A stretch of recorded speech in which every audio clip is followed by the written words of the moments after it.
ازيكم يا جماعة؟ معاكم المهندس أحمد من قناة حليم وتك.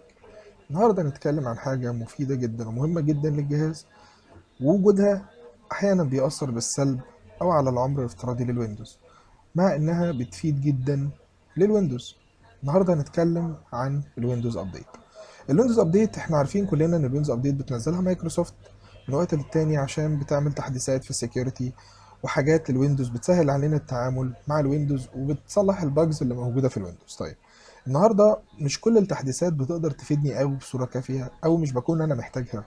فاللي انا بقدر اعمله ان انا التحديث اللي بيكون مفيد ليا بقدر انزله، او لو انا التحديث مش مفيد ليا مش هنزله. احيانا ما بنقدرش نسيطر بقى على الموضوع ده. فالنهارده انا هجيب لكم برنامج بكل بساطه هنقدر نسيطر على الابديت بتاع الويندوز بتكه زرار واحده بس، سواء احنا اشغله او ان انا اوقفه. طيب، البرنامج ده هو وين ابديت ستوب.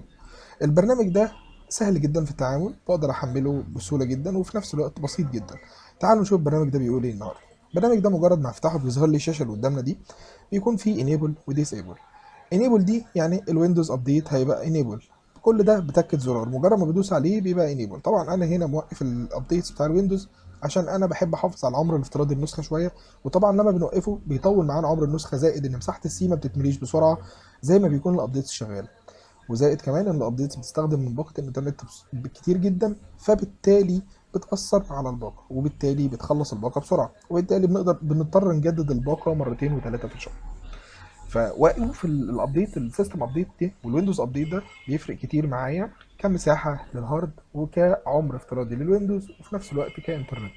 فانا بكل بساطه بفتح البرنامج زي ما هو قدامنا كده وبدوس على كلمه ديسيبل. ديسيبل دي خلاص الويندوز اوريدي دي هتعمل له ديسيبل، وانا كده خلاص ببقى مش محتاج ان انا اعمل ابديت. ولو في اي وقت انا محتاج ابديت معين ممكن افتحه انيبل وارجع بعد كده اعمله ديسيبل. ان شاء الله البرنامج ده هنلاقيه في صندوق الوصف، وهبرضه هحط لكم الموقع بتاعه ونقدر نجيبه ازاي. كل اللي علينا ان احنا نقدر نعمله، كل اللي علينا بنفتح موقع جوجل زي ما احنا متعودين وبنكتب فيه اسم البرنامج اللي هو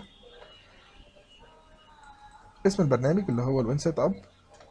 ده هناخده كده ونخش على الويب سايت بتاعه داونلود ناو، ونقدر ان احنا نحمله هنا النسخة اللي هي الستاندرد. بس هنحملها وبنسطبه وبنفتح معانا بالشكل ده زي ما هو مفتوح قدامكم كده.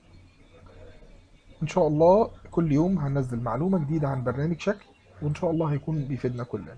ولو اي حد محتاج برنامج معين نتكلم عليه يكتب لنا في الكومنتس، وما ينساش تسيب لايك وسبسكرايب وتشترك في القناة وتفعل زر الجرس عشان يوصلك كل فيديوهاتنا اول باول.